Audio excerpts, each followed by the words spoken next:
Now at 11 on Time Warner Cable News on ABC 45, it looks like Winston-Salem firefighters and police will be getting the pay raise they wanted. The issue was decided tonight at a meeting, and we have the details. Plus, High Point City Council approves a mega development project that will bring dozens of jobs to the Triad area. Hear just how many jobs will be created. And is your car ready for the snowy weather that might be headed our way later this week? A mechanic tells us what needs to be done to drive safe during bad winter weather. Thank you for joining us tonight. I'm Sharon Stone. Details on those stories coming right up. First, here at 11, meteorologist Monty Montello has your weather on the one's forecast. Really feeling that cold outside, Monty. Pass warning in the team. And later this week, that possibility of snow means school districts across the state will need to make the tough call on whether to cancel classes. Winston-Salem Forsyth County Schools has a new piece of technology that uses science and math to help make that decision.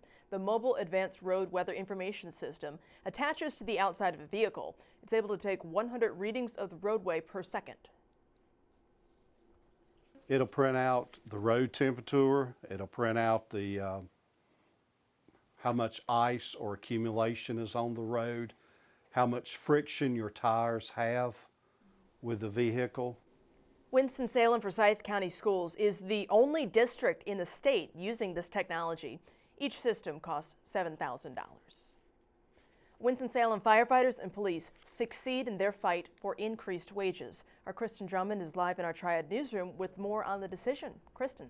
First. Reporting live in the Triad newsroom, Kristen Drummond, Time Warner Cable News on ABC 45. All right, Kristen Drummond, thank you for that live report on a win for first responders. This evening, High Point City Council gave the green light to a development plan that calls for a grocery store and a retail center. That new development will be located near the Westchester Drive and North Main Street intersection. The size of the development is about 50,000 square feet. GHK Developments Incorporated, that's a leading commercial real estate developer serving the southeastern U.S., will be in charge of this project. The project is expected to bring more jobs to the region. From the construction standpoint, this will, from the minute they start construction to the minute they end, it's estimated that 1,000 different people will touch this job in the community. And then as far as the employees go of the grocery store anchor, it'll employ approximately 125 to 150 employees. If all goes according to plan, construction is set to begin in early summer. Governor Pat McCrory announced the state is offering a reward of up to $5,000 for tips that lead to an arrest or conviction regarding the death of an Army Reserve member. Antonio Davis, seen in this photo, was shot in 2012 on Fox Hunt Drive in Greensboro. Davis had gotten into an argument with some people before being shot. Police believe the people suspected in the shooting were driving a dark-colored car, maybe a Honda. The car would have damage to the side of the vehicle. If you have any information regarding the shooting, you can call Crime Stoppers at 336-373-1000. A reward of $2,000 is being offered in addition to the state's reward. The North Carolina NAACP held a conference call today to talk about the upcoming trial over the state's new voter ID law. The trial starts Monday in federal court in Winston-Salem. President William Barber and attorneys say the state passed the most restrictive voting law in the nation to target gains made by African American and minority voters. We fight because we want to see all persons, black, white, young, old, Latino, Democrat, Republican, Independent, engaged in the right to vote. And we see this as a fundamental attack on our democracy. Supporters of the photo ID requirement say it is needed to guard against voter fraud. Last year, a federal judge separated the voter ID requirement from a trial over the other provisions of the 2013 legislation that enacted sweeping changes to North Carolina's voting laws. The federal judge has not yet issued a ruling in that part of the trial. 90-year-old Navy veteran Conrad Barger Walker Jr. now has several awards from his service during World War II. He finally received them during intimate celebration at Forsyth Medical Center today. Walker's family told us he never picked up the 3 medals and 2 lapel buttons because he wanted to quickly return to his family after being discharged in 1946. But his grandson tracked down the awards by working with the office of Senator Richard Burr.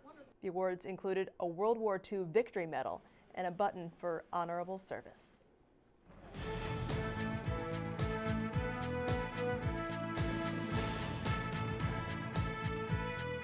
Former Republican vice presidential candidate Sarah Palin is endorsing Donald Trump for president.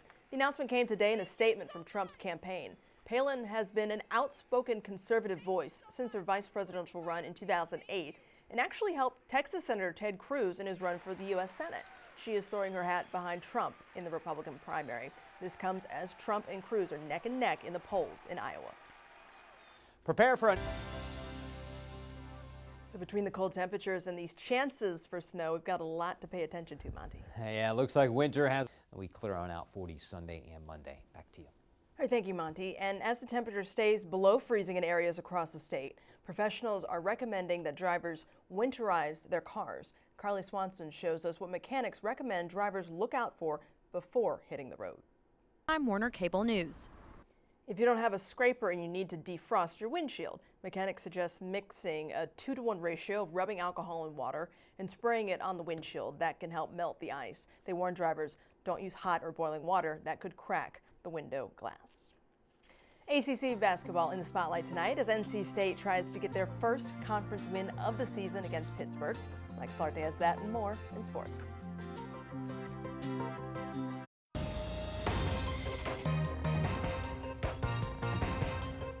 Our sports director Mike Solarte here with the wrap. Hey, Mike. Sharon, there would be nothing. It is going to be fun. You think it'll be a good, it's going to be fun. Close one? It'll be a fun game. Could be close.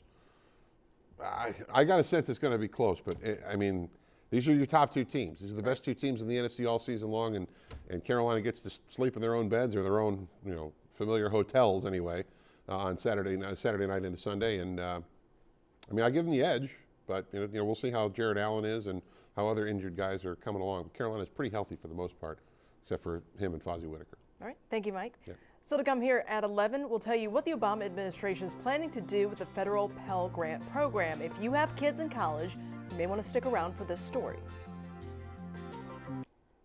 President Barack Obama's administration wants to expand the federal Pell Grant program. Two new proposals announced today by the Education Department would expand the program by $2 billion in the new fiscal year.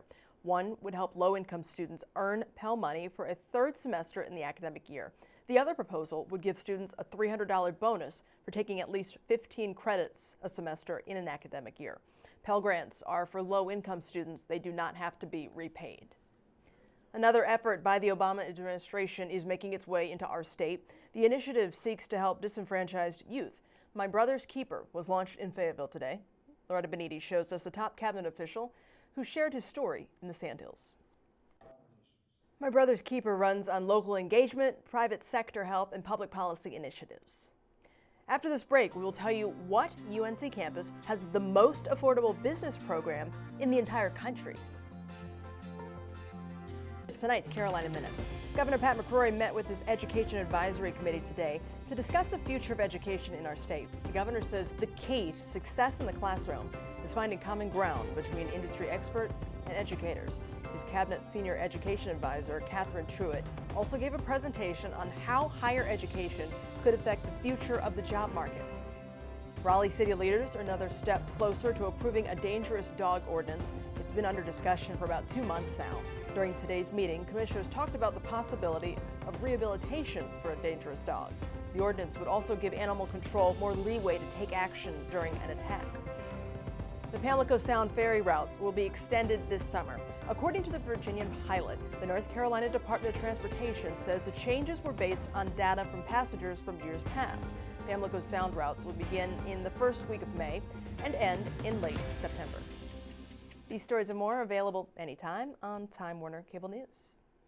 The MBA program at UNC Wilmington is one of the most affordable in the country, according to a new report.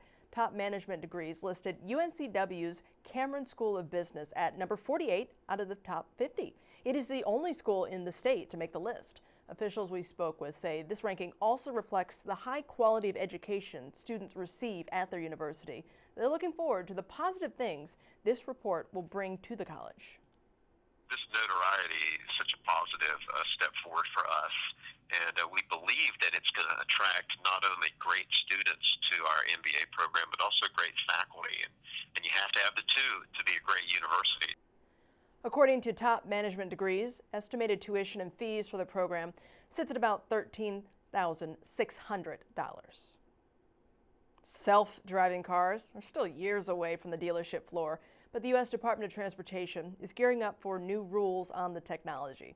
Secretary Anthony Foxx expects to write a nationwide policy within the next 6 months. AAA Carolina says there's a lot to figure out before then, including who would be responsible in a car accident. North Carolina doesn't have specific laws on self-driving cars yet. A Senate bill to study what rules we might need died in committee in the last session. And stay with us. Coming up after this quick break, Monty's been talking about a couple chances of snow and some cold weather. He is back with a final check of your Weather on the Ones forecast.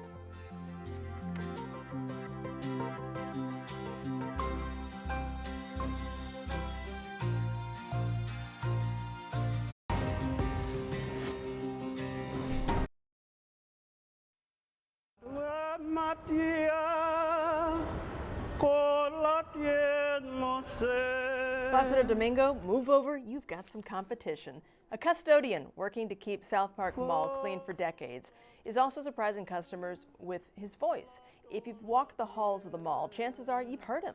Robert Thompson says his job pays the bills, but his passion is opera singing, and Thompson says he loves bringing joy to shopper with his voice. Especially if a little kid around and I'm singing and that kid start getting happy, it perks me up. He says his dream is to make singing an even bigger part of his career. Last year he performed at the Evening Muse concert venue in Charlotte.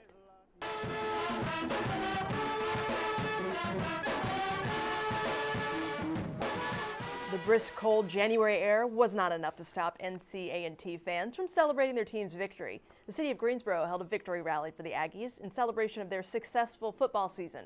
Greensboro Mayor Nancy Vaughn, along with A&T coaches, players, and fans, braved the cold in the name of Aggie pride. The team ended the season with a record of 10-2 and beat Alcorn State last month in the Atlanta Celebration Bowl.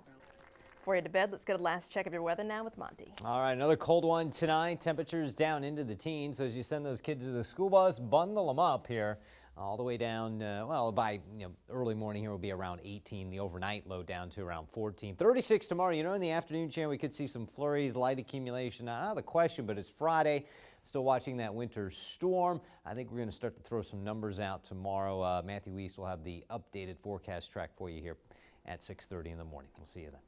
We'll stay tuned. Thank you, Monty, and thank you for joining us. Jimmy Kimmel Live is up next. Time Warner Cable News is available around the clock and on your schedule.